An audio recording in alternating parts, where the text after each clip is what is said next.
I found out my husband went on a secret 15-day trip with the woman he calls his work wife.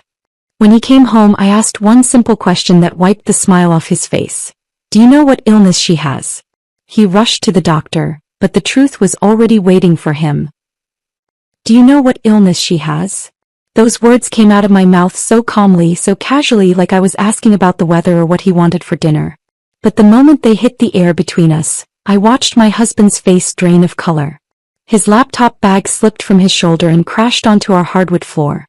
His hand went to his throat like he couldn't breathe. What? The word came out strangled, barely a whisper. Before we continue, if you believe that betrayal deserves consequences and truth deserves to be told, please consider subscribing. It's free and helps us reach more people who need to hear stories like this. Now let's see how this revenge unfolds. I kept my voice steady, clinical. Hazel. The illness.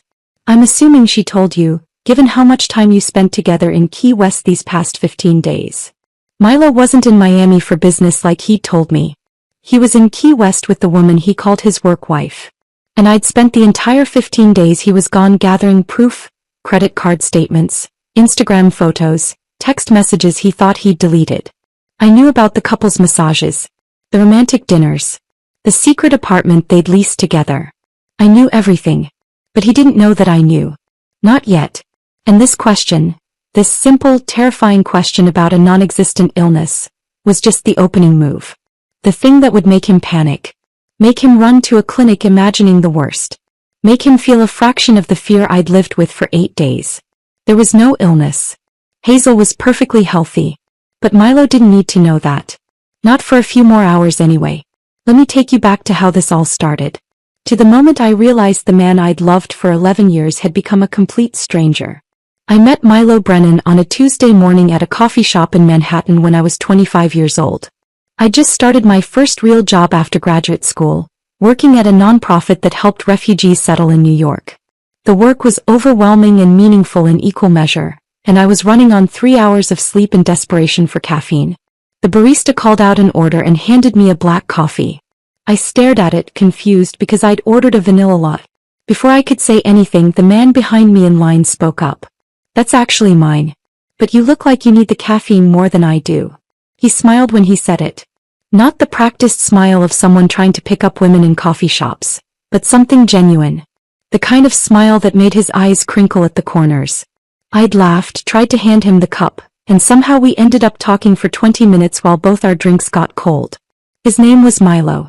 He was 27, worked in corporate sales, and admitted he was also running late but couldn't bring himself to care anymore. He asked about my work, actually listened to my answers and remembered details. 2 days later, he showed up at my office with a vanilla latte and a napkin with his phone number written on it. That was Milo then. Thoughtful. The kind of man who texted to make sure you got home safe after drinks with friends. Who remembered your mother's birthday without being reminded. Who brought you soup when you had a cold even though he was terrified of getting sick himself. We dated for 2 years. Not the whirlwind romance of movies, but something steadier. We had dinner in cramped Brooklyn restaurants we couldn't afford, arguing good-naturedly about which neighborhood had the best pizza. We took weekend trips to the Catskills, hiking trails neither of us was properly equipped for, laughing when we got lost. We had late-night conversations about the future we'd build together. The trips we'd take, the apartment we'd get, the life we'd create. He proposed on a Wednesday evening while we were doing dishes together in his tiny apartment. No grand gesture, no public spectacle. Just him turning to me with sudsy hands and saying, I want to do this forever. You me. What do you think? I said yes before he even pulled out the ring. We got married 2 years later in Prospect Park on a warm September afternoon. 60 people surrounded us. Close friends and family, the people who mattered. My mother cried through the entire ceremony, dabbing at her eyes with tissues my sister kept handing her. Milo's father gave a toast about partnership and commitment that made even the cynical relatives tear up. We honeymooned in Maine, rented a cabin by the ocean, and spent a week eating lobster and reading books and planning our future. When we came back to reality, we moved into a 1-bedroom apartment in Crown Heights. It wasn't much. Cramped kitchen, bathroom with questionable plumbing, radiator that clanked all night in winter. But it was ours. We argued about furniture placement. He wanted the couch facing the window for natural light. I wanted it facing the TV. We compromised by angling it diagonally, satisfying neither of us but feeling like a victory for marriage anyway. We adopted a rescue cat from the shelter on Nostrand Avenue. An orange tabby with an attitude problem who hated everyone except Milo. We named her Pepper. I pretended not to be jealous that she'd curl up in his lap but hiss when I tried to pet her. The years that followed were good. Not perfect, nobody's marriage is perfect, but solidly, reliably good. Milo climbed the corporate ladder at his sales job. He'd come home with stories about office politics and difficult clients, and I'd listen while making dinner. I managed community outreach programs at my nonprofit. The pay was terrible but the work mattered. We helped people build new lives in a country that felt foreign and overwhelming. Money was always tight. We split grocery bills down to the dollar. We argued about whether we could afford to order takeout twice in 1 week. But we were building something. A partnership. A life that felt real and earned. We had our traditions. Every anniversary Milo would write me a card. Not just sign his name to something store-bought but actually write.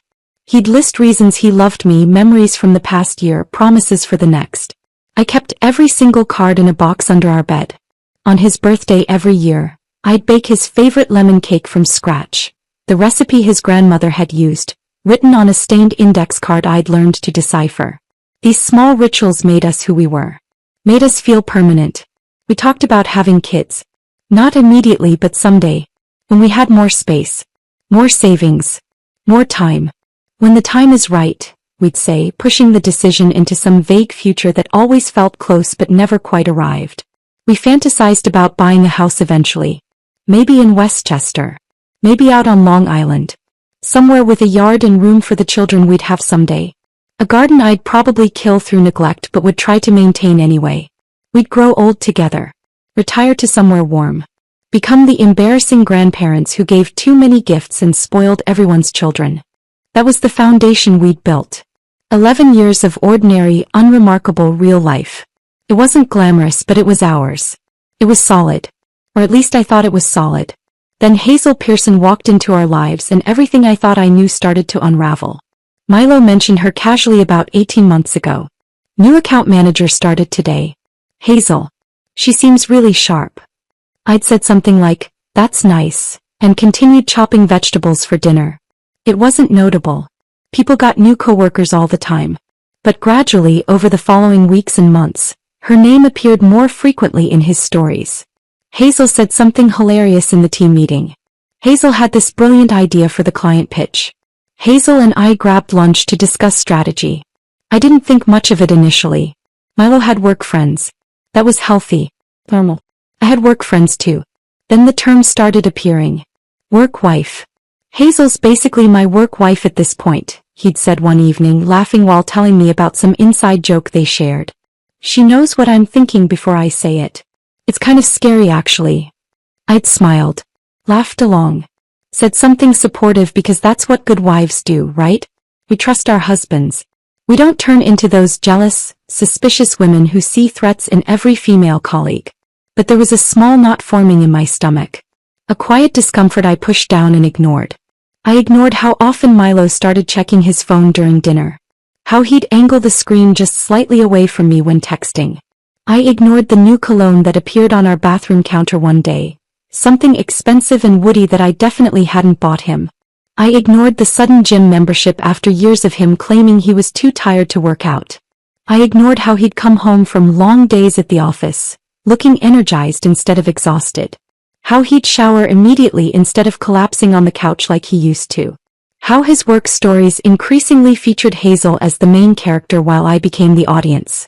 I told myself I was being paranoid. That work was going well and he was happy about it. That the cologne was probably something a coworker recommended. That the gym membership was about getting healthier, maybe thinking about his upcoming high school reunion. I talked myself out of every single red flag because the alternative was too terrible to consider. We'd survived 11 years together. Graduate school poverty. Career changes. The death of his mother. My father's cancer scare. Arguments about money and in-laws and whose turn it was to clean the bathroom. We'd weathered everything life had thrown at us. Hazel was just a colleague. Just a work wife. Nothing more. That's what I told myself. That's what I needed to believe. Because if I was wrong, if there was something more happening, it would mean that everything I'd built was a lie. That the man I'd trusted completely had been deceiving me. That our marriage, our partnership, our 11 years together, was crumbling while I stood by oblivious. I couldn't face that possibility. So I didn't. I ignored every warning sign. Every instinct that told me something was wrong. Every small change in his behavior that didn't quite add up.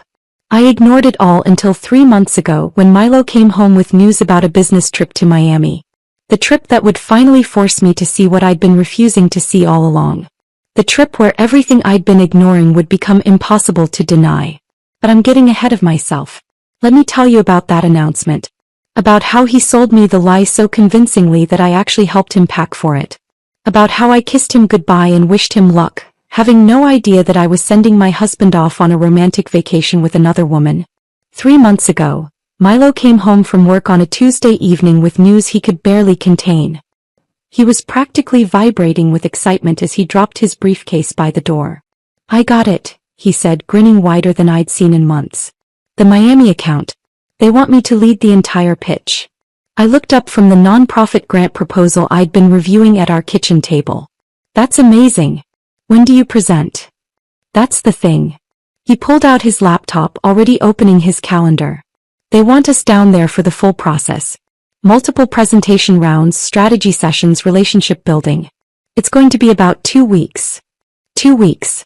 That was longer than his usual 3-day conferences, but this was clearly important to him. His entire face was lit up with the kind of professional pride I hadn't seen in a while.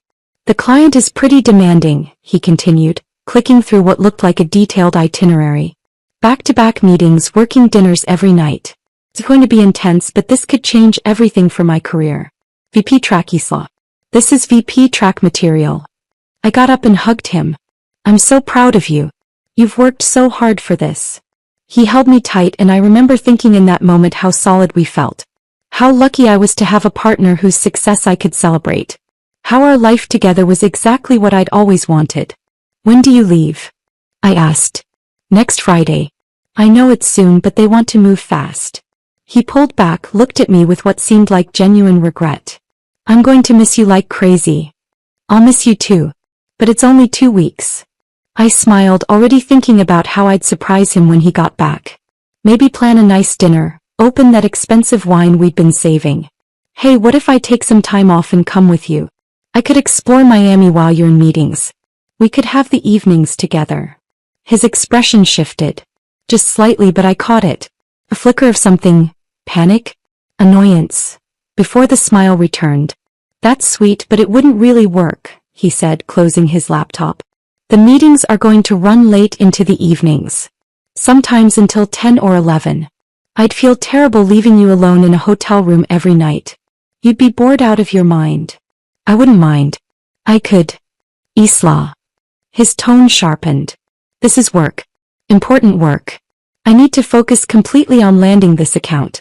I can't be worried about entertaining you or making sure you're having a good time. This is my career we're talking about." The words stung more than they should have. I felt myself pulling back, felt the familiar guilt of being too needy, too clingy, asking for too much. "You're right," I said quietly. "I'm sorry. I wasn't thinking." His face softened immediately. He reached for my hand. "Hey, I didn't mean it like that. This is a huge opportunity and I need to be completely focused. You understand, right?" I nodded. I did understand. Or at least I thought I did. The next 2 weeks before his departure, Milo threw himself into preparation. He practiced his presentations in our living room while I listened and offered feedback. He revised slides late into the night. He took conference calls at odd hours, always stepping into our bedroom and closing the door for privacy. "Clients in a different time zone," he'd explain when I asked. "Easier to catch them early morning or late evening."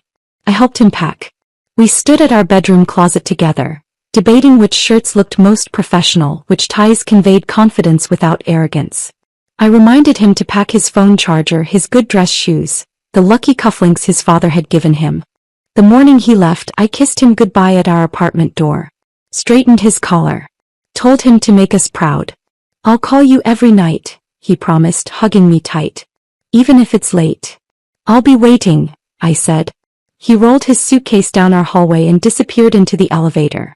I stood in our doorway watching until the doors closed, then went back inside to what I thought would be a routine 2 weeks alone. The first 3 days he kept his promise. He called every evening around 9 or 10.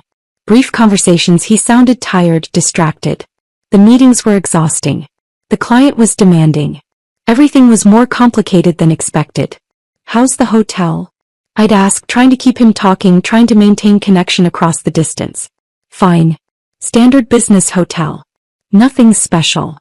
His answers were clipped, like he was eager to end the conversation. Listen, I should get to bed. Early meeting tomorrow. By the 4th day the calls stopped. Text messages replaced them. Too exhausted to talk. Meetings ran until midnight. Love you. Client dinner went late. Heading to bed. Talk tomorrow. Something felt wrong. A quiet unease I couldn't name but couldn't shake. I told myself I was being paranoid. He was working hard.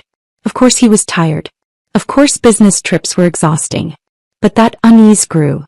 On day 5 I did something I'd never done before. Something that would have felt like a violation of trust if our marriage had been what I thought it was.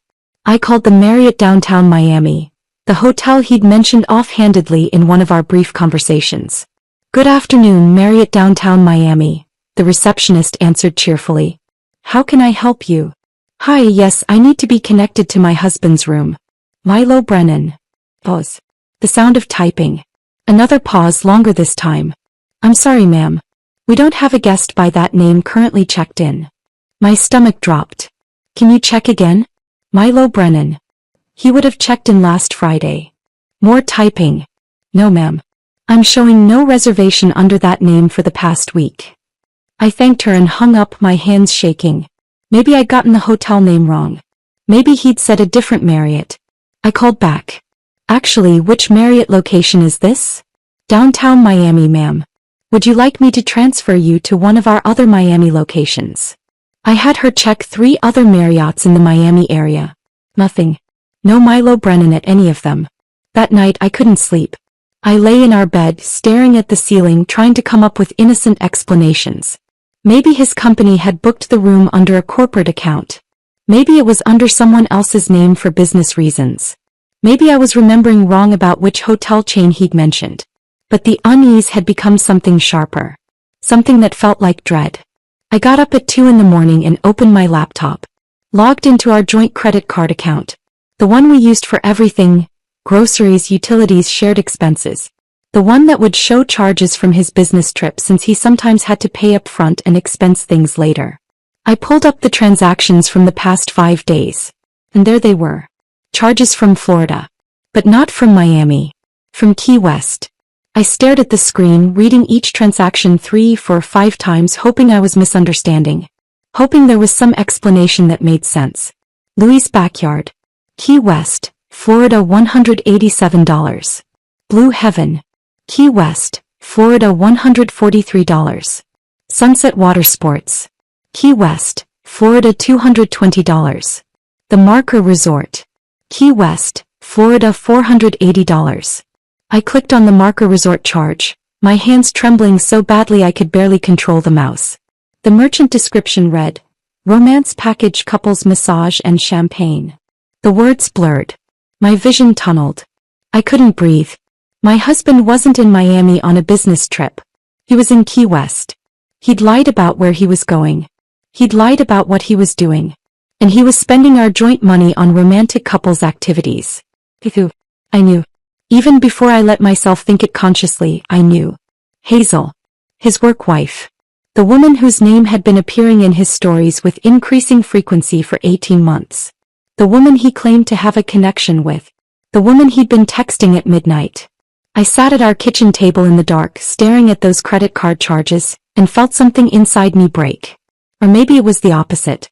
Maybe something that had been cracking for months finally shattered completely, and what was left was clarity. Cold, sharp, devastating clarity. My marriage was a lie. My husband was in Key West with another woman. And I'd been sitting here like a fool, trusting him, helping him pack for his romantic vacation, kissing him goodbye and wishing him luck. The humiliation was suffocating. The betrayal was crushing. But underneath those emotions something else was building. Something harder and colder. I opened a new spreadsheet. Started documenting every charge. Date, location, amount, merchant name. Creating evidence. Building a case. Because if Milo thought he was going to get away with this, if he thought he could come home and continue lying to my face, he was wrong. I was done being the trusting wife. Done being the fool. I was going to find out exactly what my husband had been doing. And then I was going to make sure he faced every single consequence. I spent the next 2 days gathering more evidence. Not just credit card statements and Instagram photos, but everything. I recovered deleted text messages from our shared iCloud account. A feature Milo had apparently forgotten existed when he thought he was being careful. The messages went back 18 months. I read all of them sitting cross-legged on our bedroom floor with my laptop, forcing myself to absorb every word even when it felt like swallowing glass. The early texts were innocent enough. Work coordination, meeting times, client strategy discussions. But around month 3 something shifted. The messages became more frequent, more personal. Inside jokes appeared. Compliments that crossed professional boundaries. Milo, you looked amazing in that presentation today. Client couldn't take his eyes off you. Hazel, stop, you're the one who killed it. We make a good team. Milo, the best team. By month 6 they were texting at midnight. At 6 in the morning. During times when Milo was supposedly asleep beside me in our bed. The progression was mapped out in digital timestamps. The slow slide from colleagues to something else entirely. But it was the messages from 2 months ago that destroyed me. The ones where they planned the trip. Hazel, can't wait for Miami, 2 weeks of just us. Milo, I know. I hate lying to Isla, but she'd never understand. Hazel, what she doesn't know won't hurt her. Besides, you said the marriage has been dead for years anyway. Dead for years. I sat there staring at those words until they stopped making sense as language and became just shapes on a screen. Dead for years. Our marriage. The partnership I thought was solid. The life we'd built together. We'd celebrated our anniversary 3 months ago. He'd stood up at dinner with tears in his eyes and talked about how grateful he was for me, for us, for everything we'd created together. He'd listed specific moments from the past year. Trips we'd taken, quiet mornings making coffee, arguments we'd worked through. He'd made everyone at the restaurant table cry with how sincere he sounded. And apparently the entire time he'd been telling Hazel our marriage was dead. I screenshot every message. Organized them chronologically. Backed them up to 3 different cloud services. Then I sat on our bedroom floor and cried until my throat was raw and my eyes were swollen. When I was done crying, something strange happened. The grief didn't disappear, but it transformed into something else. Something colder and sharper. Something that felt like clarity. I wasn't going to fall apart. I wasn't going to confront him in tears and beg for explanations. I wasn't going to give him the satisfaction of seeing me destroyed. I was going to be strategic. Calculated. I was going to make him feel exactly what I'd felt. And then I was going to make sure he faced every consequence he'd been so carefully avoiding. On day 7 of Milo's trip, the day I saw the Instagram photo, I'd been too shocked to think clearly. By day 8 I was planning. By day 9 I knew exactly what I'd do when he came home. The question about the illness came to me at 3 in the morning on day 10. I was lying in bed, unable to sleep, thinking about how Milo must feel so safe right now. So confident that he'd gotten away with everything. That he could come home and slip back into his role as devoted husband and I'd never be the wiser. He needed to feel unsafe. Needed to feel the panic I'd felt scrolling through those credit card charges. Needed to experience the terror of consequences he hadn't anticipated. There was no illness. I knew that. Hazel was perfectly healthy as far as I was aware. But Milo didn't know what I knew. And more importantly, he didn't know what I didn't know. One ambiguous question. That's all it would take. Let his guilty conscience and his imagination do the rest. I rehearsed it over and over. The timing. The exact wording that would be just vague enough to let him spiral. By the time his key turned in our apartment lock on day 15, I was ready. I'd cleaned the apartment until it sparkled. Every surface spotless. Floors vacuumed. Dishes done. I'd bought ingredients for his favorite dinner. The pasta dish with the complicated sauce that took 2 hours to make. I'd put on the blue dress he'd always said he loved, the one I wore on our anniversary. I was the picture of the devoted wife. The woman who'd waited patiently for her hard-working husband to return from his important business trip. "God, I missed you," Milo said as he pushed through the door, dropping his duffel bag and reaching for me with arms that had probably held Hazel hours earlier. I hugged him back. Let him hold me. Studied his face while he smiled. He looked different. Not dramatically but in small ways that added up. His hair was lighter, sun-bleached in a way that didn't happen in conference rooms. His skin had that bronze glow that comes from beach days, not fluorescent office lighting. There were new freckles scattered across his nose. His shoulders were relaxed in a way they never were after actual business trips. He looked like someone who'd just had the vacation of his life. "How was it?" I asked, keeping my voice warm but not eager. "Brutal," he sighed, running a hand through that sun-streaked hair. "Back-to-back presentations, client dinners every night. I barely slept. But we landed the account, so it was worth it." I nodded. Made interested sounds. Asked follow-up questions. "Was the hotel nice?" "Standard business hotel. Nothing special. You know how those places are." "How was the weather in Miami?" "Hot. Humid. Classic Florida." He was already moving toward the bedroom with his suitcase. "I need a shower. I feel disgusting from the flight." Every word out of his mouth was a lie. And he delivered them so smoothly, so confidently.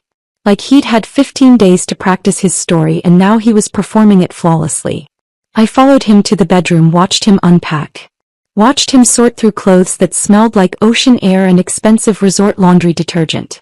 "I'm sure Hazel was a big help with the presentation," I said casually, like I was making conversation.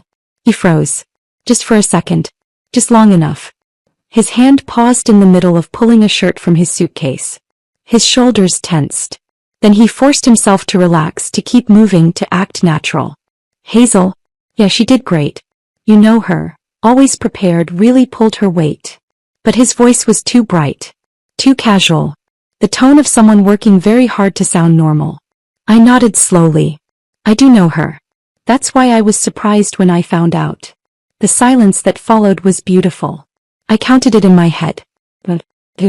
3 seconds of him standing there frozen, trying to figure out what I meant. What I knew. How much danger he was in. Found out what? His voice had changed. The false brightness was gone. Now he sounded wary. Careful. I didn't answer immediately. Just looked at him. Let the silence stretch. Let his imagination start working. Let him wonder. Then I turned and walked toward the kitchen. "I'm making your favorite for dinner," I called over my shoulder. "The pasta with the complicated sauce. It'll be ready in about an hour." I heard him follow me. Heard him hovering in the doorway, uncertain. His confident homecoming energy had evaporated completely. Now he looked like someone who just realized he might be standing on unstable ground. I pulled out vegetables, a cutting board, a knife. Started prepping dinner with deliberate calm. Let him watch. Let him wonder what I knew. Let his guilt and paranoia do the work for me. "Isla." His voice had an edge now. "What did you find out? What are you talking about?" I turned to face him. Knife in hand. Expression neutral. And then I asked the question that would change everything. "Do you know what illness she has?" The color drained from his face like someone had pulled a plug. His laptop bag, still slung over his shoulder, slipped off and crashed to the floor with a thud that echoed through our small apartment. "What?" The word came out strangled.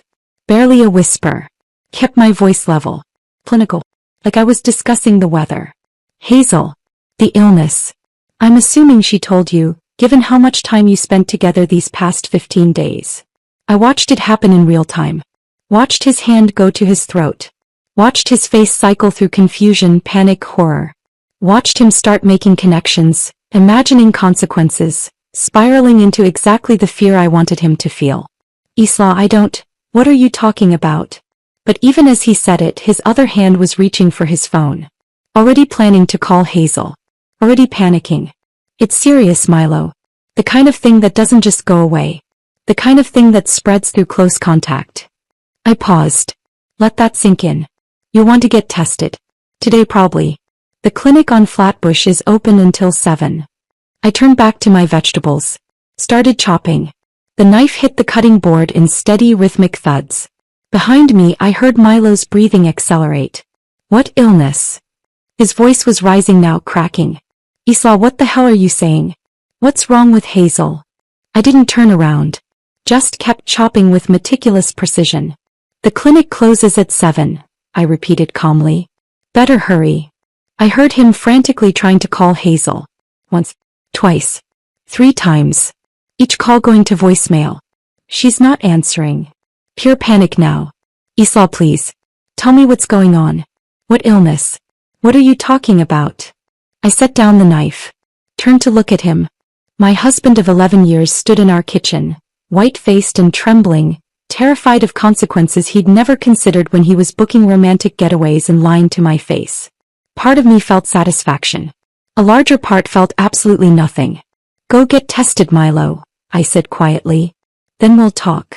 He stared at me for 3 more seconds. Then he grabbed his keys and phone and ran. The door slammed. His footsteps thundered down the stairs. The building entrance crashed open. Then silence. Only then did I let my hands shake. Only then did I grip the counter for support. Only then did I allow myself a small, bitter smile. There was no illness. Hazel was perfectly healthy. But for the next few hours, Milo would sit in a clinic waiting room imagining every worst-case scenario. Feeling the panic and fear and dread I'd lived with for 8 days. It wasn't revenge yet. But it was a start.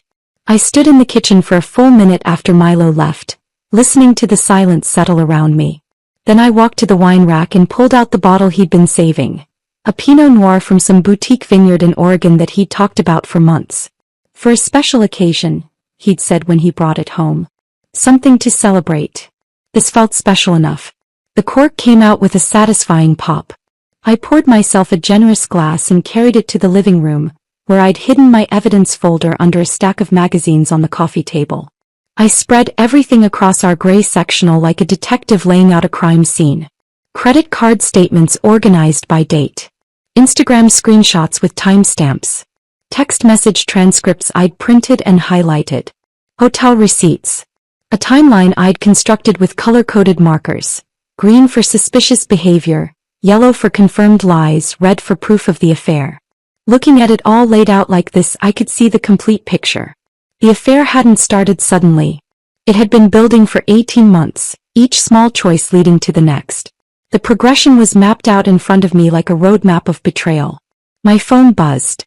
Milo, from what I assumed was the clinic waiting room. What illness? Hazel isn't answering. What illness? I took a sip of wine and didn't respond. Another buzz 30 seconds later. Isla, please. I'm freaking out. What are you talking about? I set my phone face down on the coffee table and took another sip. Let him sit with that uncertainty. Let him imagine worst-case scenarios in that sterile waiting room. Let him feel the sick dread of not knowing, of consequences lurking just out of sight. I'd spent 8 days living with that feeling. He could handle a few hours. I pulled my laptop over and logged into our bank account, something nagging at the back of my mind. There'd been a large withdrawal 3 months ago. $30,000 from our savings. When I'd noticed it at the time and asked, Milo had explained it away smoothly. Investment opportunity through work, he'd said. Short-term thing. We'll get it back with interest in 6 months. Trust me. I trusted him. Of course I had. Why wouldn't I? But now, sitting here surrounded by evidence of his lies, that explanation felt hollow. I started searching our apartment for any paperwork related to that transfer. I found it in the bottom drawer of his desk, buried under old tax returns and expired insurance documents. A manila folder with Williamsburg Apt, written on the tab in his handwriting. Inside was a lease agreement. 2-bedroom apartment on North 6th Street in Williamsburg. Prime location. Probably expensive as hell. Signed by Milo Brennan and Hazel Pearson. Move-in date. December 1st. 3 weeks from now. Security deposit, $6,000. First month's rent, $4,200. Last month's rent, $4,200. That accounted for $14,400 of the missing money. I flipped through more papers. Receipts from West Elm and CB2. They'd already ordered furniture. A gray sectional, not unlike the one I was currently sitting on. A reclaimed wood dining table. A bedroom set in what the receipt described as modern minimalist style. There were paint swatches stapled to one of the papers. Pale blue for the living room. Sage green for the bedroom. Someone, probably Hazel based on the handwriting, had written notes in the margins. This one, calming and sophisticated. They hadn't just been having an affair. They'd been building a home together. Choosing furniture. Picking out paint colors. Planning a life. The lease was for 2 years with an option to renew. 2 years. They'd committed to 2 years together. This wasn't a fling. This wasn't a mistake. This was a calculated exit strategy from our marriage and a planned entrance into a new life with her. I took photos of every page with shaking hands. Added them to my evidence folder. Backed everything up to the cloud. Then I poured another glass of wine because the first one wasn't doing its job anymore. My phone buzzed again. 3 times in rapid succession. They're running tests now. Full panel. This is insane. Why won't you answer me? Hazel still isn't picking up. What is going on? I ignored all of it and opened my laptop again. If Milo had hidden a lease agreement, what else was buried in our shared computer that I'd never thought to look for? I found his messages app still synced to the desktop. I'd already read his texts with Hazel, but I hadn't checked his conversations with anyone else. I started with his brother Ryan. Ryan had been at our apartment for dinner 2 weeks ago. He'd brought wine and told funny stories about his new job. He'd hugged me goodbye and told me to take care of myself. He'd seemed genuinely warm and kind. But scrolling through his messages with Milo, I found something different. From 3 months ago, right around when Milo signed that lease. Ryan, are you seriously doing this? Leaving Isla for your coworker? Milo, it's not that simple. Isla and I have been drifting for years. Hazel gets me in ways Isla never did. Ryan, dude, you've been married 11 years. You don't just throw that away because someone at work gets you. That's not how marriage works. Milo, I'm not throwing it away. It's already gone. I'm just making it official. Ryan, does Isla know any of this? Milo, not yet. I'll tell her after the holidays. No point ruining everyone's Christmas. Ryan, this is going to destroy her. Milo, she'll be fine eventually. People get divorced all the time. He's strong. She'll land on her feet. I stared at that last message. She'll be fine eventually. Like I was some minor inconvenience. Some obstacle to overcome on his path to happiness with Hazel. Ryan knew. Milo's brother had known for 3 months that my husband was planning to leave me, and he'd said nothing. He'd sat at our dinner table eating the food I'd cooked, laughing at jokes, pretending everything was normal.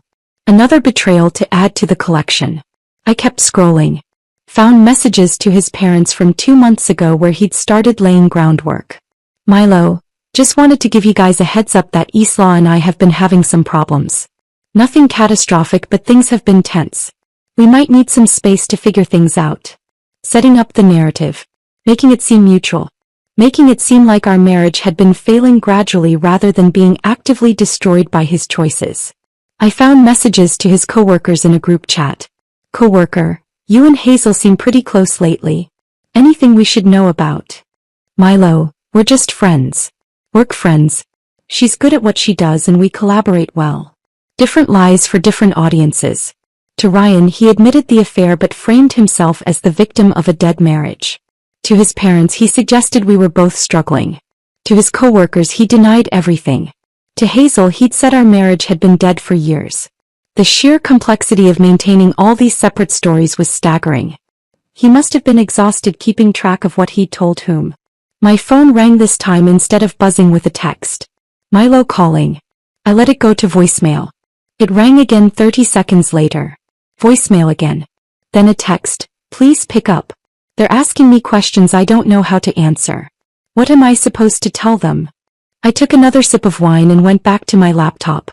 There was one more thing I needed to check. One more timeline I needed to verify. I pulled up Hazel's texts with Milo again, but this time I searched for a specific date. The day I'd miscarried. The day I'd called him 17 times and gotten 2 irritated responses. I found the messages easily. Hazel, 11:23 a.m., the exact time I'd been sitting in the ER waiting room.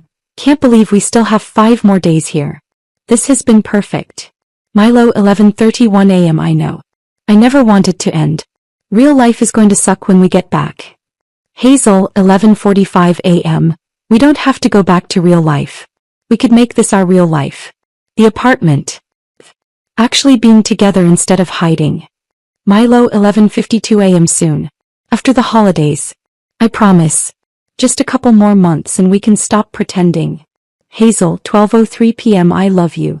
Milo, 12:07 p.m. I love you too.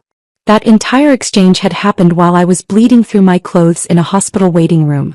While I was cramping and terrified and desperately trying to reach him. While I was losing our baby alone. He'd been texting his mistress about their perfect vacation and their future together and how much he loved her. I'd called him at 12:15 p.m. He'd answered annoyed. Isla, I'm in the middle of something. Can this wait? It couldn't wait. But I hadn't told him that. Hadn't wanted to burden him during his important business trip. Had still been trying to be the supportive wife. The full weight of it hit me then. Not just the affair. Not just the lies. But the timing. The specific cruelty of him planning his exit from our marriage while I was losing the baby we'd made together. I'd spent the last 8 days wondering if maybe I could forgive him. If maybe we could work through this. If maybe the affair was a symptom of problems in our marriage that we could address. But looking at these messages, looking at the timeline of his betrayal layered over the timeline of my loss, I knew there was nothing left to salvage. Milo hadn't made a mistake. He'd made hundreds of choices, each one deliberate, each one moving him further away from me and closer to her. And he'd done it all while I was being faithful, trusting, devoted. I'd been a fool. But I was done being a fool. My phone buzzed again. Leaving clinic now. We need to talk. I set down my wine glass. Closed my laptop. Gathered the evidence scattered across the couch and organized it back into my folder. When Milo came home this time, I wouldn't be asking cryptic questions. I'd be showing him exactly what I knew. And then I'd watch him try to explain his way out of the truth. For hours after he'd fled to the clinic, I heard Milo's key in the lock again. This time there was no confident energy. No easy smile. The door opened slowly, cautiously, like he wasn't sure what he'd find on the other side. He looked terrible. His face was pale, almost gray. His eyes were red-rimmed and hollow. His shirt was wrinkled like he'd been gripping it in his fists. He stood in the doorway without entering, like he was afraid to cross the threshold. There's nothing wrong with me, he said, his voice flat. They ran every test. Blood work, full STD panel, everything. I'm negative. For everything.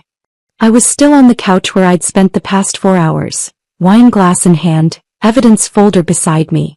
I'd turned off most of the lights, leaving only the single lamp by the window. The dim lighting made the space feel smaller, more oppressive. More like an interrogation room than a home. That's good news, I said, taking a slow sip of wine. Is it? He finally stepped inside, closed the door behind him, but stayed leaning against it like he needed the support. Because you sent me to a clinic thinking I'd been exposed to what, exactly? You never said what illness Hazel supposedly has. His voice wavered between relief and confusion.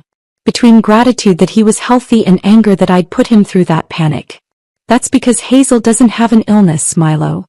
I set down my wine glass with deliberate care. She's perfectly healthy as far as I know. The confusion on his face would have been funny if the situation weren't so devastating. I watched him try to process what I'd just said. Watched the gears turning as he tried to understand. Then why? He started. Because I needed you to feel it. I cut him off. The panic. The fear. The sick dread of wondering what consequences are coming for choices you thought were consequence-free. I leaned forward slightly. I needed you to sit in that clinic waiting room and imagine the worst. Because that's what I've been doing for the last 8 days. 8 days. He moved away from the door, took a few tentative steps toward me, then stopped. Isla, what are you talking about? What happened 8 days ago? His voice had shifted to that placating tone he used when he was trying to smooth things over. The tone that used to work on me because I wanted to believe everything was fine. The tone that made me feel like I was overreacting or being unreasonable. But I wasn't that woman anymore. I picked up my phone from the coffee table. Opened Sarah's email. Held up the Instagram screenshot so Milo could see it clearly. I watched his face change. Watched shock register first, then recognition, then something that looked like resignation. The mask he'd been wearing, the concerned, confused husband, crumbled completely. Key West, I said quietly. Not Miami. With Hazel. For 15 days. He opened his mouth. Closed it. Opened it again. Isla, I can explain. Don't. I held up my hand. Before you start crafting your explanation, before you insult me with some story about last-minute itinerary changes or mandatory team-building exercises or whatever lie you've prepared, I know everything. I reached for my evidence folder. Opened it. Pulled out the first credit card statement. I know you charged a couple's massage to our joint credit card. $480 for the romance package at the Marker Resort. Champagne and chocolate-covered strawberries included. I set it on the coffee table between us. I know you had dinner at Latitudes on Tuesday night. $65 entrees. They're famous for engagement proposals there. Very romantic. I pulled out another document. I know you texted Hazel at 11:47 p.m. saying, "Can't sleep. Come to my room." That was Wednesday night. You told me you had early meetings and had to get rest. Each piece of evidence landed between us like stones. I watched Milo's face go from pale to ashen. Watched him sink slowly into the armchair across from me like his legs couldn't hold him up anymore. I know you told her our marriage has been dead for years. I pulled out the printed text messages. Which is fascinating because 3 months ago you were crying at our anniversary dinner. You stood up and gave that whole speech about how grateful you were for me, for us, for the life we'd built together. You made everyone at the table tear up. I set the papers down. So either you're an incredible actor or you're an incredible liar. Maybe both. Isla. His voice cracked. I'm not finished. I held up my hand again. There's more. And you're going to sit there and listen to all of it. He slumped further into the chair, defeated. Here's what really gets me, Milo. I leaned forward, made sure he was looking at me. Here's the part that I've been thinking about for 8 days straight, that's kept me up every single night. I took a breath. This was the hardest part. The part that hurt the most. 2 weeks before you left for your business trip, I took a pregnancy test. In our bathroom. While you were at work. My voice was steady but quiet. It was positive. We were pregnant. After a year of talking about starting a family, of me researching fertility doctors, of planning for our future, it finally happened. Milo's face went from ashen to green. His hand gripped the armrest so hard his knuckles went white. I was going to tell you that Friday. I had it all planned. Your favorite dinner. Sparkling cider. Maybe a little pair of baby shoes as a hint. I swallowed hard. But Thursday night you got that emergency call about Miami. Said you had to leave the next morning. Asked for a rain check on our Friday dinner. Isla, he whispered. I decided I'd wait and tell you when you got back. Make it even more special. A surprise for when you came home. I pulled out my phone, showed him my call log. But 5 days into your Key West vacation I started bleeding. Heavy. Painful. Undeniable. His hand went to his mouth. I called you 17 times that afternoon, Milo. 17 times. You answered twice. Both times annoyed that I was interrupting your critical meetings. Both times asking if it could wait. I showed him the texts between him and Hazel from that day. The ones I'd found earlier. You want to know what you were doing while I was calling you? While I was bleeding and terrified and needed you. I read them aloud. Can't believe we still have 5 more days here. This has been perfect. That was Hazel at 11:23 a.m. You responded at 11:31. I know. I never want it to end. Real life is going to suck when we get back. Milo looked like he was going to be sick. I drove myself to the ER. Sat alone in the waiting room. Listened to a doctor I'd never met explain that I was miscarrying. 8 weeks along. Nothing they could do. These things happen. My voice finally cracked.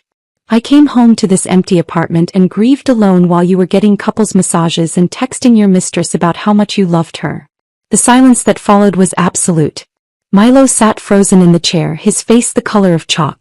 There was a baby, he finally whispered. There isn't any more. I finished my wine in one long swallow. And you weren't here for any of it because you were too busy lying to my face and building a life with someone else. He started crying. Actually crying. His shoulders shook. Tears ran down his face. Isla, I'm so sorry. God, I'm so sorry. If I'd known, if you'd told me. You didn't know because you didn't answer your phone. My control finally snapped. You didn't know because you were too busy betraying me to care what was happening at home. I stood up, grabbed the lease agreement I'd found earlier, and threw it onto the coffee table between us. Let's talk about what you did know. Let's talk about this. Milo looked down at the papers. His face went even paler. A 2-bedroom apartment in Williamsburg. Lease signed by you and Hazel Pearson. Move-in date December 1st. 3 weeks from now. I counted off on my fingers. Security deposit, first and last month's rent. Furniture already ordered. $30,000 from our savings account. Money you told me was a short-term investment that would come back with interest. I spread out all the papers. The lease. The furniture receipts. The paint swatches. You've been planning this for months, Milo. Not just the affair. The exit. You were going to wait until after Christmas so you wouldn't look like the bad guy who abandoned his wife during the holidays. Then you'd tell me some story about how we'd grown apart, how it was mutual, how these things just happen sometimes. I pointed to the furniture receipts. You picked out a couch with her. A dining table. A bedroom set. You chose paint colors. Pale blue for the living room. Sage green for the bedroom. Every word was a hammer blow. Milo sat there with his head in his hands, shoulders shaking, but I couldn't stop. You signed a 2-year lease, Milo. 2 years. This wasn't a mistake. This wasn't a moment of weakness. This was systematic planning. This was you deliberately building a new life while lying to me every single day. How did you find all this? His voice was muffled by his hands. Does it matter? Because you got sloppy? Because you underestimated me. I laughed, bitter and sharp. You thought I was too trusting to question you. Too comfortable in our marriage to suspect anything.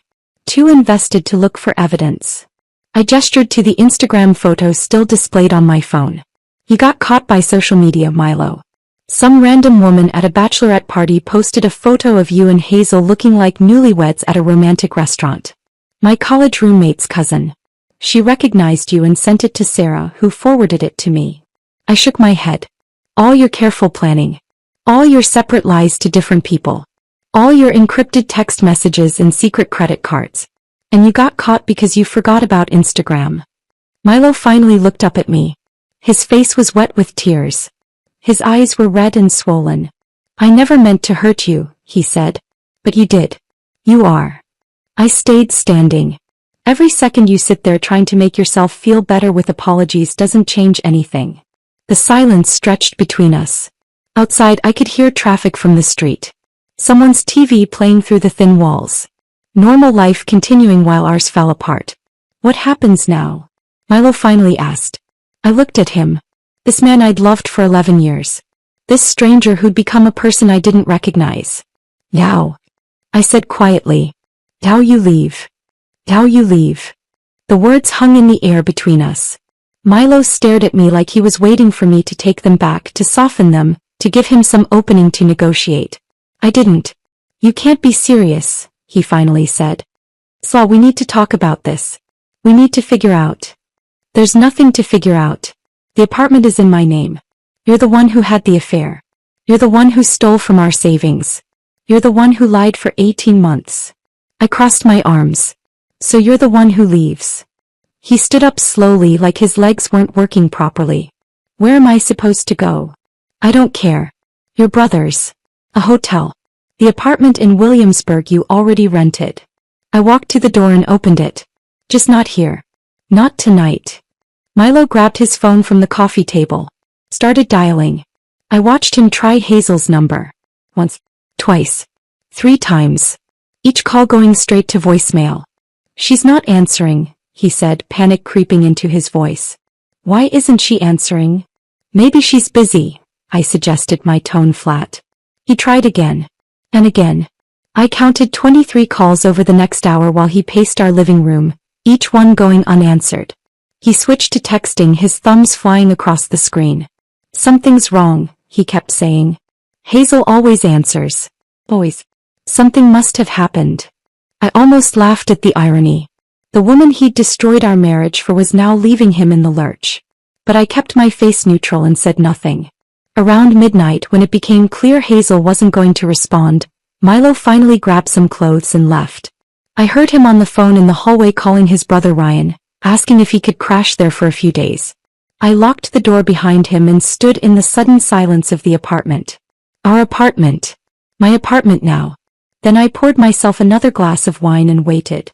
The next morning I woke to 17 missed calls from Milo. I ignored all of them and made coffee. Around 10 he showed up at the door. I didn't let him in, just stood in the doorway blocking his entrance. Hazel's gone, he said. He looked like he hadn't slept. His eyes were bloodshot, his clothes wrinkled. She called in sick to work. Indefinite leave. Her roommate said she packed up and left last night. Just disappeared. Hey, I said. Okay? That's all you have to say. His voice rose. Isla, she won't answer my calls. She won't respond to texts. I went to her apartment and her roommate said she seemed upset, said something about needing space and just left. Where would she go? I sipped my coffee. I have no idea, Milo. She's your girlfriend. You should know her better than I do. Don't call her that. He ran his hands through his hair. It wasn't like that. Wasn't it? You signed a lease with her. Picked out furniture. Planned a life together. What would you call it? He had no answer for that. I need to come in, he said. Get more of my things. Fine. You have 10 minutes. I stepped aside. He moved through the apartment like a ghost, gathering clothes, toiletries, his laptop. I watched him from the doorway, sipping my coffee, feeling nothing. I'm going to fix this, he said as he was leaving. I'm going to figure out what happened with Hazel and then I'm going to fix things with you. With us. There is no us anymore, Milo. I started closing the door. The sooner you accept that, the easier this will be. What Milo didn't know, what I hadn't told him, was that I knew exactly where Hazel had gone. And I knew exactly why. On day 9 of Milo's trip, while I was deep into my investigation, I discovered something about Hazel that changed everything. Her social media profiles were set to private. But her husband's weren't. Marcus Whitaker. High school English teacher. His Instagram was public, filled with family photos. Hazel. Marcus. 2 little girls, maybe 7 and 9 years old. At the beach. At birthday parties. On camping trips. The most recent photo from 3 weeks ago showed them at a pumpkin patch. The caption read, "Fall family time." So grateful for these 3. Hazel had a family. A husband. Children. 2 little girls who called her mommy and had no idea their mother was planning to leave them for my husband. I'd stared at those photos for an hour, feeling sick. Those children. Those innocent children who were about to have their lives destroyed. I'd agonized over what to do for a full day. It wasn't my place to blow up Hazel's life. Wasn't my responsibility to tell her husband what she'd done. But then I'd thought about Marcus. About how he was being lied to just like I was. About how he deserved to know the truth before Hazel could spin her own version of events. I'd created an anonymous email account. Attached every piece of evidence I had. The Instagram photos, the hotel receipts, the text messages between Hazel and Milo planning their future together. I'd titled the email simply, "I'm sorry you have to find out this way." And I'd sent it to Marcus's school email address, which was listed on the high school's website. 3 days after Milo came home, my phone rang from an unknown number. "Is this Isla Brennan?" The voice was male, hoarse, like he'd been crying. "Yes." "Who's this?" "Marcus Whitaker. Hazel's husband." He paused. "I think we need to talk. About our spouses." We met at a small coffee shop in Brooklyn the next afternoon. I recognized him immediately from his Instagram photos, though he looked older now. Tired. His eyes were kind but sad. "Thank you for meeting me," he said as we sat down with our coffees. "I know this must be strange. No stranger than anything else that's happened this week." He pulled out his phone. "Did you send me that email? The anonymous one?" I hesitated, then nodded. "I'm sorry. I know it wasn't my place, but don't apologize." He set his phone on the table between us. I needed to know. I deserved to know. He looked at me. "How long have you known about them?" 8 days. "You?" 4. He rubbed his face. "Hazel told me she was going to Florida for a girls' trip. Old college friends. Said they'd been planning it for months. She sent me photos every day. Beaches, restaurants, telling me she missed me and the girls. Milo told me it was a work trip to Miami. Critical client pitch. Sent me photos of conference rooms." Marcus shook his head. They coordinated everything. The timing, the lies. She even used old photos of our daughters and posted them as Instagram stories so I'd think everything was normal. I showed him my credit card statements. They charged everything to our joint accounts. $480 for a couple's massage. Romantic dinners every night. I found their lease, Marcus said quietly, for the apartment in Williamsburg. She told me she'd withdrawn $15,000 from our savings for a teaching certification program. It was her half of their secret love nest. His voice cracked. My daughter's college fund. She stole from her own children. We sat in silence for a moment.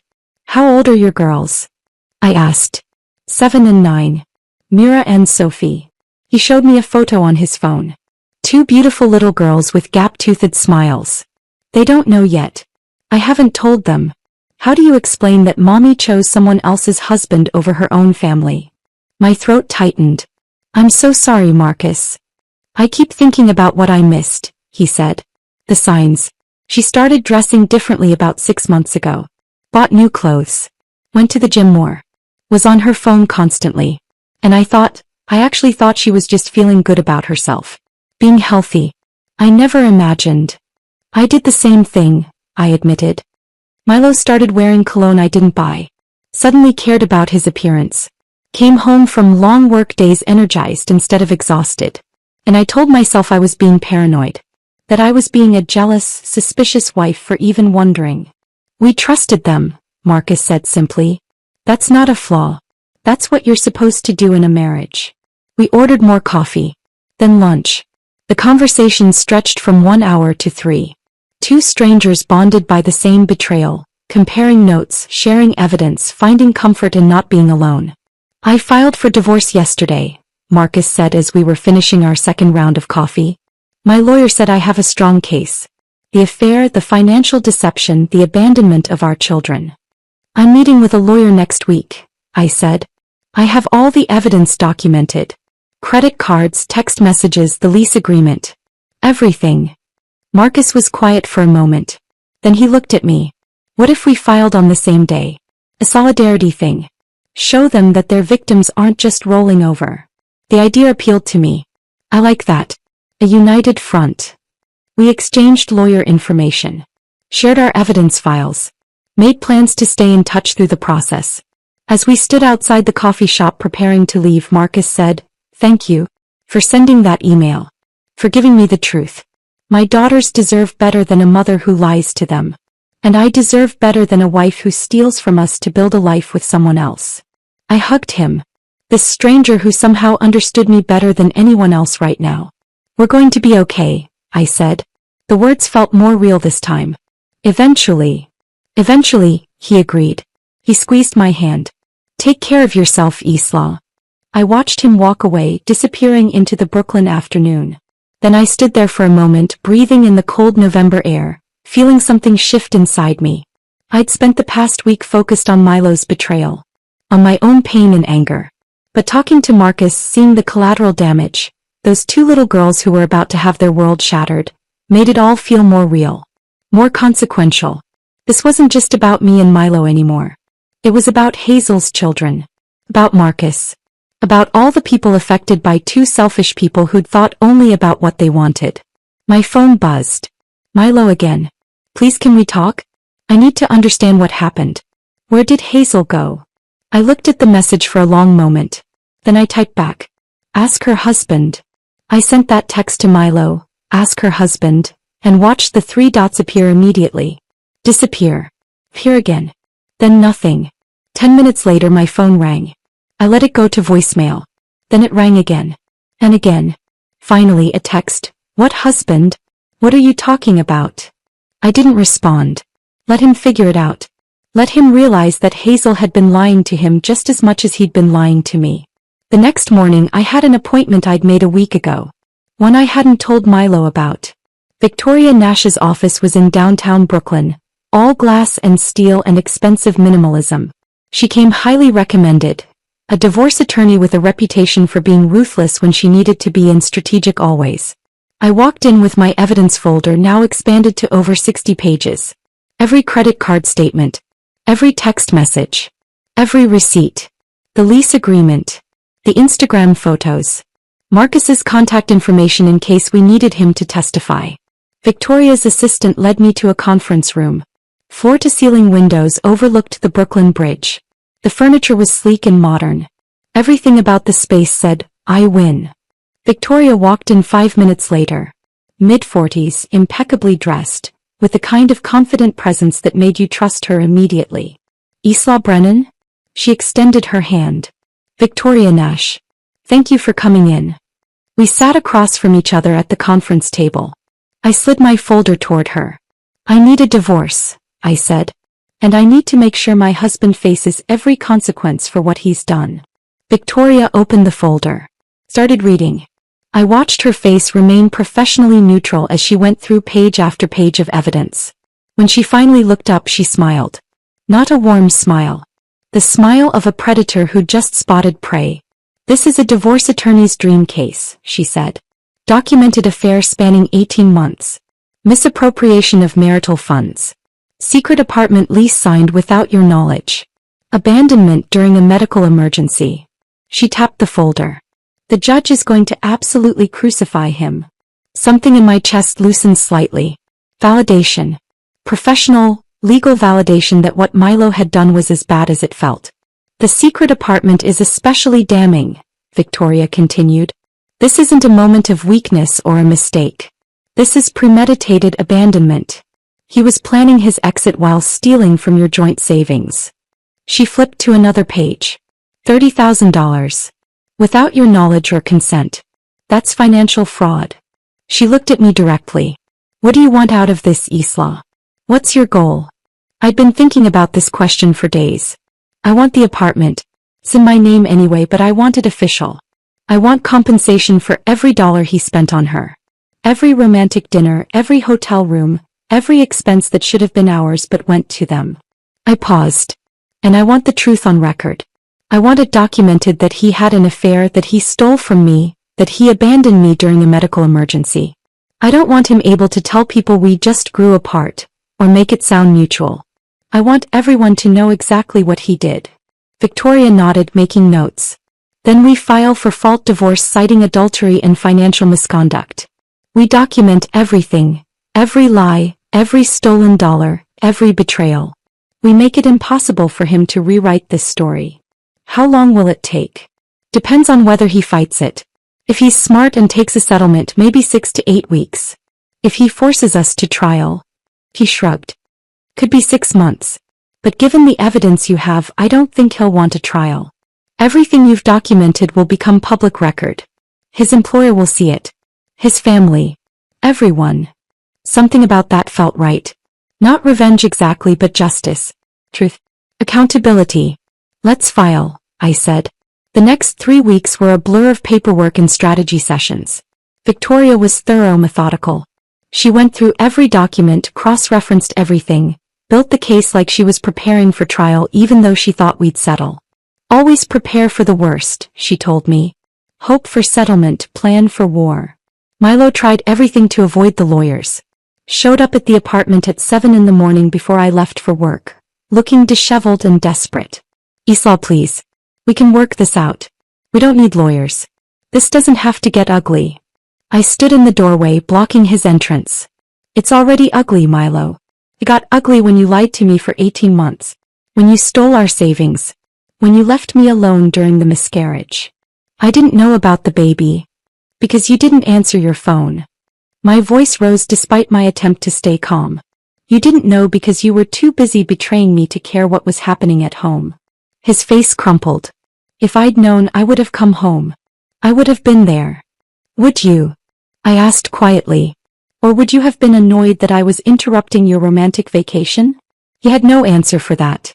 When direct appeals didn't work, he went to my parents. That was a mistake. My father called me that evening, his voice tight with controlled fury. "Your mother and I just had a very interesting visit from Milo." "I can imagine. He stood in our living room and tried to blame you for his affair. Said you'd grown distant. Said the marriage had problems. Said you weren't giving him what he needed." My father paused. "I told him to get out of our house." "Dad." "No, Isla. I've known that boy for 11 years. I welcomed him into our family. I trusted him with my daughter. And he sat in my living room and tried to make you responsible for his choices. His voice cracked slightly. Your mother and I support you 100%.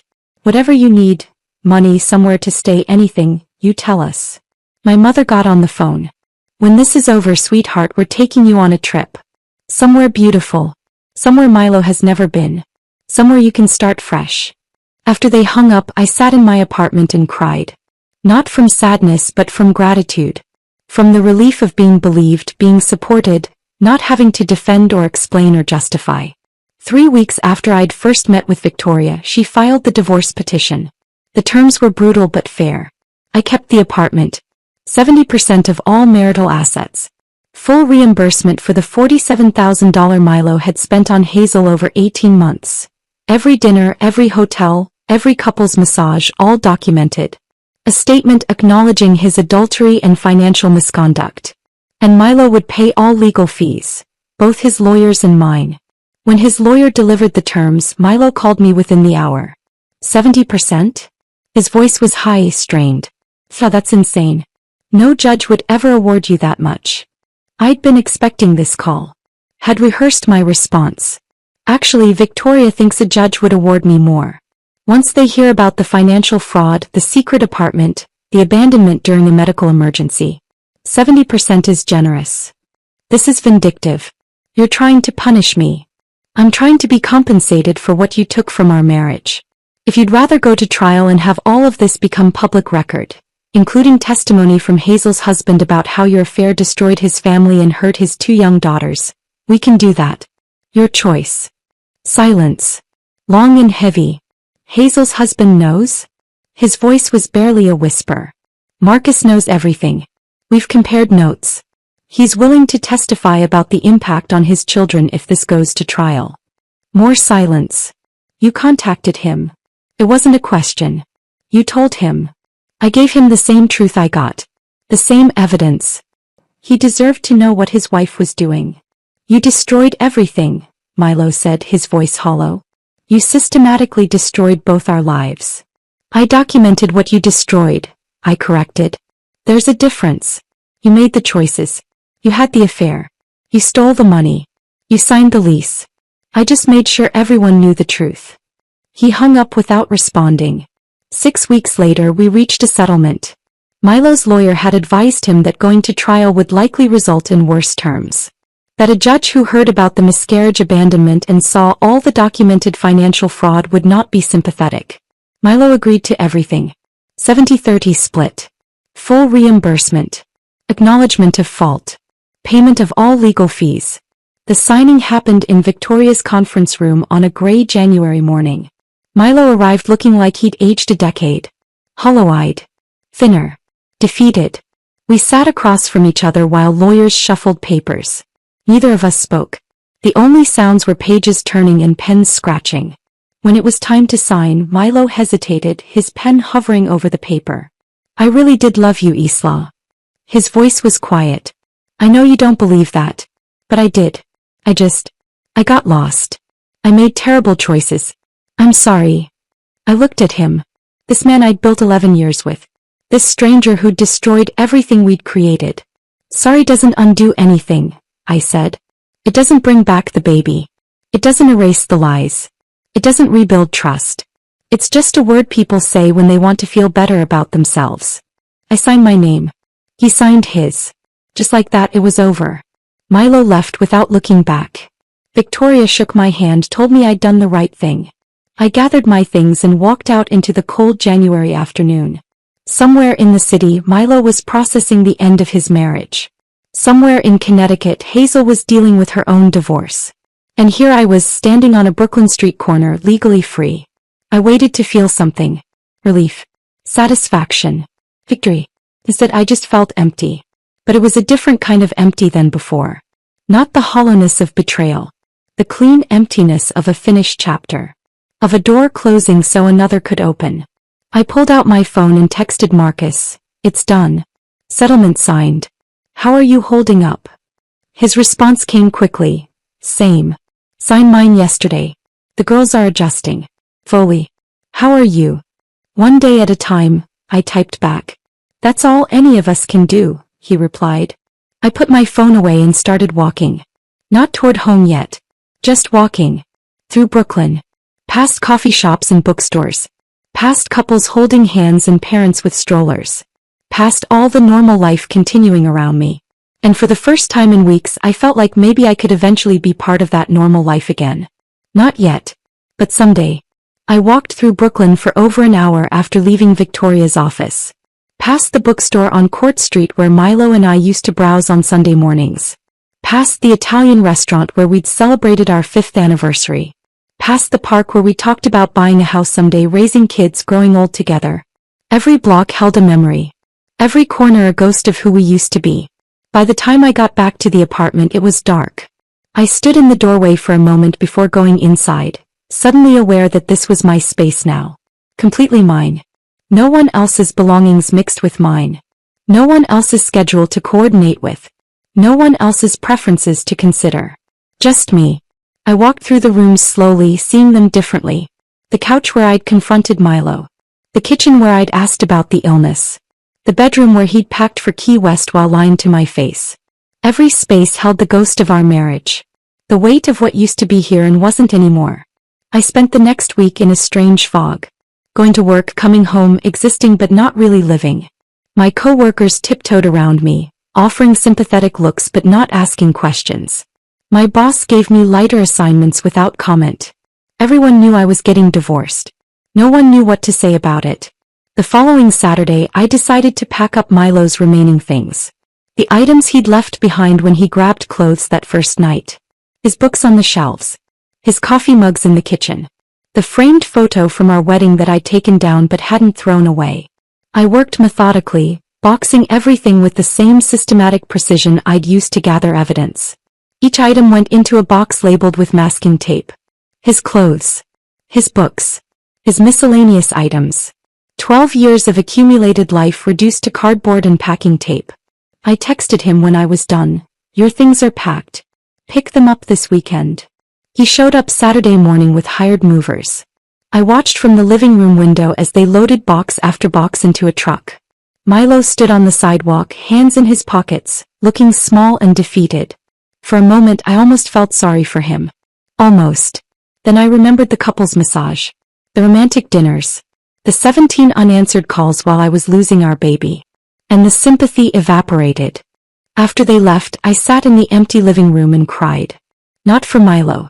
Not for the marriage. But for the woman I'd been 3 months ago. The one who'd trusted completely. Who'd believed in forever.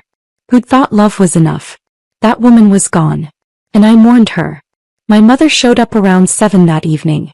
Let herself in with the spare key I'd given her years ago. She didn't ask if I was okay. Didn't offer platitudes about time healing wounds. Just sat beside me on the couch and held my hand while I cried. When I was done she made tea. Ordered Thai food from the place down the street. Stayed the night, sleeping beside me like she used to when I was little and had nightmares. You're going to be okay, she whispered in the dark. It doesn't feel like it now. But you will be. I wanted to believe her. 2 weeks after the divorce was finalized, Sarah came down from Boston for the weekend. We met at a wine bar in Park Slope, settling into a corner booth with a bottle of Pinot Grigio. Tell me everything, she said. From the beginning. So I did. The Instagram photo. The credit card charges. The confrontation. The miscarriage. The divorce settlement. All of it. Sarah listened without interrupting, her expressions cycling through shock, anger, and something that looked like fierce pride. The miscarriage, she said when I finished. Isla, you went through that alone. Why didn't you call me? Because I was ashamed, I admitted. I felt stupid for not seeing the affair earlier. Like I should have known. Like I'd failed somehow. You didn't fail. He did. Sarah grabbed my hand across the table. He betrayed you in the worst possible way and you survived it. More than survived, you fought back. That question about the illness. She laughed despite the serious conversation. That was brilliant. Terrifying but brilliant. We ordered a second bottle of wine. What you did, Sarah continued, gathering evidence, demanding accountability, sending that email to Hazel's husband, that wasn't vindictive. That was self-preservation. You refused to let them rewrite history. She raised her glass. To surviving betrayal with your dignity intact. To being the kind of strong that scares mediocre men. We clinked glasses. And for the first time in months I felt something warm in my chest. Not happiness exactly, but the possibility of it. The knowledge that someday I might feel normal again. A month after the divorce, Marcus texted me, "Custody hearing went well. Girls are staying with me. How are you holding up?" We've been checking in sporadically. Two people bonded by the same betrayal, offering support from our unique position of understanding. "One day at a time," I replied. "How about you?" "Same. But we're still standing. That counts for something." We made plans to meet for coffee the following week. Marcus looked better than he had at our last meeting. Less hollow. More present. There was color in his face again. Life in his eyes. "I told the girls yesterday," he said, stirring sugar into his coffee. "Age-appropriate version. Just that Mom and Dad weren't going to be married anymore. That Mom made choices that hurt our family. How'd they take it? Better than I expected. Worse than I hoped." He smiled sadly. "They asked if it was their fault. Broke my heart. I told them absolutely not. That this was grown-up stuff they didn't need to worry about."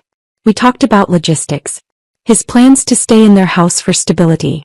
My consideration of moving to a different neighborhood. The practical details of rebuilding. "Have you heard from Milo?" Marcus asked. "Once. An email apologizing. I didn't respond.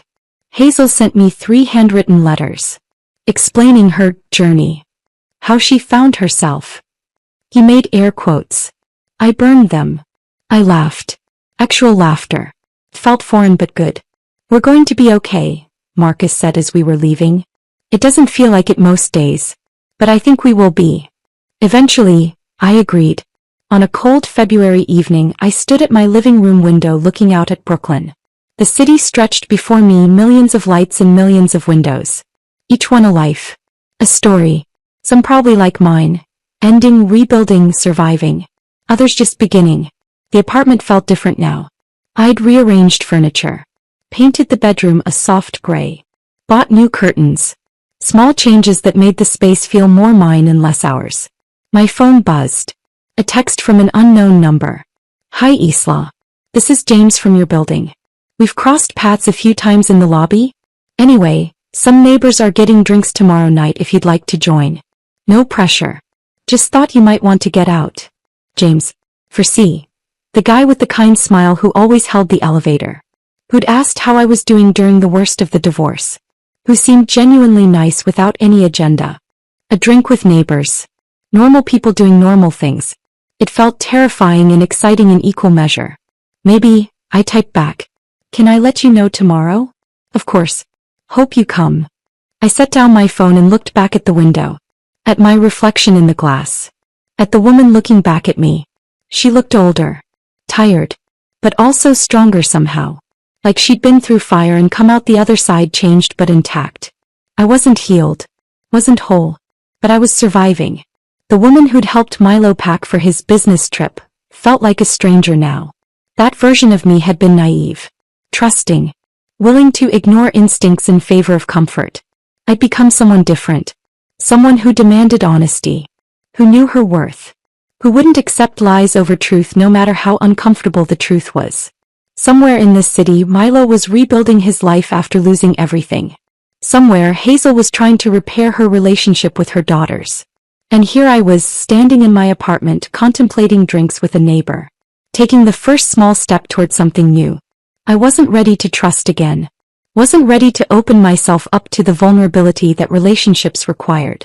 Maybe I wouldn't be for a long time. But maybe that was okay. Maybe healing didn't mean rushing into the next thing.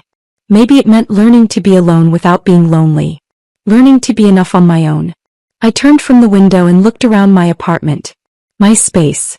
My life. My future that was uncertain but entirely mine. Tomorrow maybe I'd go get those drinks. Maybe I wouldn't. But the point was that it was my choice. My decision. My life to build however I wanted. I made dinner. Called my mother to chat about nothing important. Watched a movie I'd been meaning to see. Normal things. Small things. The building blocks of a life being rebuilt one day at a time.